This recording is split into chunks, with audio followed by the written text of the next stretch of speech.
नमस्कार, मैं हूं सुजाता कुकरेती।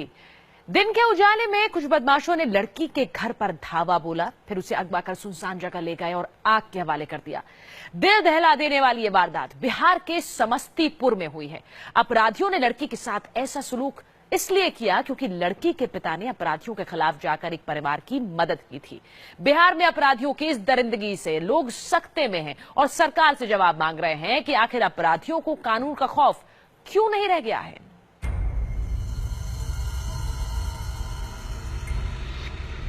9वीं क्लास में पढ़ने वाली इस लड़की के साथ दो बदमाशों ने जो किया है उसे सुनकर आप सिहर उठेंगे। बिहार के समस्तीपुर में बदमाशों के हौसले और इस लड़की की बेबसी की कहानी सुनकर आपको यकीन हो जाएगा कि बिहार में अपराधी किस कदर बेखौफ और बेलगाम है। इस लड़की का नाम आकांक्षा उर्फ अंशु है। अंशु अब इस दुनिया में नहीं है। अंशु इस तस्वीर में बेहद खूबसूरत लग रही है, लेकिन आखिरी पलों में अंशु की हालत ऐसी थी कि उसे देखकर पहचान पाना भी मुश्किल था। अंशु की मौत जलने की वजह से हुई, लेकिन आपको यह भी जानना होगा कि अंशु के साथ कोई हादसा नहीं हुआ था। उसे उसी के पड़ोस में रहने वाले दो लड़कों ने जिंदा जला डाला, वो भी गांव के बीच एक घर में दिन दहाड़े। आकांक्षा और अंशु के परिवार वालों के मुताबिक मंगलवार दोपहर अंशु घर में अकेली थी। तभी पड़ोस के रहने वाले दो लड़के घर में दाखिल हुए। उन्होंने अंशु को पकड़ा और फिर गांव के एक सुनसान घर में ले गए। वहां दोनों बदमाशों ने अंशु के हाथ पैर बांध दिए, उसके ऊपर मिट्टी का तेल डाला। इसके बाद इन दोनों दरिंदों ने अंशु के ऊपर जलती हुई माचिस की तीली फेंककर फरार हो गए। शोर शराबा सुनकर गांव के लोगों ने परिवार को खबर दी, लेकिन तब तक अंशु पूरी तरह से झुलस चुकी थी।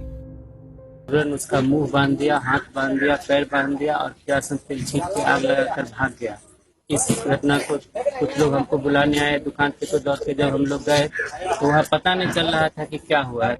अंशु की जान बचाने के लिए उसे फौरन पटना लाया गया, लेकिन अस्पताल में मंगलवार की रात अंशु जिंदगी की जंग हार गई। दिल दहला देने वाली ये वारदात समस्तीपुर के हरपुर बोचहा गांव में हुई। अंशु तो हमेशा के लिए खो गई, लेकिन उसने मरने से पहले उन दरिंदों का नाम बता दिया जिन्होंने उसे जिंदा आग के हवाले किया था। अंशु ने पड़ोस के रहने वाले दो लड़कों समेत कुल 5 लड़कों के नाम अपने पिता को बताए।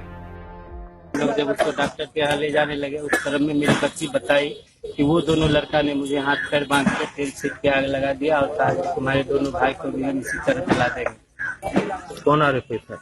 अमित कुमार और सुमित कुमार, पिता नंद किशोर राय। अंशु को जिंदा जलाने की वजह और भी हैरान करने वाली है। आरोपियों पर गांव की एक लड़की को भगाने का आरोप है। अंशु के पिता लड़की के परिवार की मदद कर रहे थे। अंशु के पिता से बदला लेने के लिए उनकी बेटी को इन दरिंदों ने जिंदा जला डाला। अंशु को जिंदा जलाने वालों का मकसद सिर्फ उसके पिता से बदला लेना था, क्योंकि उसके पिता गांव के उस परिवार की मदद कर रहे थे जिनकी बच्ची कुछ दिनों पहले गायब हो गई थी। अंशु को जलाने वाले न तो पेशेवर क्रिमिनल हैं और न ही कोई हिस्ट्री शीटर, लेकिन सिर्फ बदला लेने के लिए पड़ोस के लड़कों ने एक मासूम सी बच्ची को आग के हवाले कर दिया। आग के हवाले करने से पहले जिस तरह से अंशु के हाथ पैर बांधे गए, उससे जाहिर है कि इन लड़कों का मकसद अंशु को जिंदा जलाकर मारना ही था। अंशु की मौत के बाद पूरा गांव गुस्से में है और पुलिस आरोपियों की पहचान करने में जुटी है। आकांक्षा कुमारी की वो अमित और सुमित नाम के आदमी ने आग लगा करके हत्या कर दी है और घटना का कारण उससे पूर्व अपहरण कांड हुआ था एक बगलगीर के लड़की का, और उसी अपहरण के आक्रोश में और साजिश करके 2-3 आदमी और इन्वॉल्व है उसमें, उन लोगों ने मिलकर हत्या की है। अंशु को जिंदा जलाने की वारदात किसी वीरान या पिछड़े इलाके की नहीं है। समस्तीपुर से पटना की दूरी तकरीबन 80 किलोमीटर है। समस्तीपुर में जिस तरह से बदमाशों ने दिन दहाड़े एक लड़की को उसके घर से उठाया और फिर उसे जिंदा जला डाला, उससे बिहार के सुशासन पर सवाल उठ रहे हैं। बिहार में अपराधियों की उस जुर्रत का जवाब देने के लिए पुलिस तो जुट गई है, लेकिन बड़ा सवाल ये है कि आखिर अपराधियों के जहन में ऐसी दरिंदगी करने से पहले पुलिस और कानून का खौफ क्यों नहीं आया। संजीव तरुण, समस्तीपुर, इंडिया टीवी।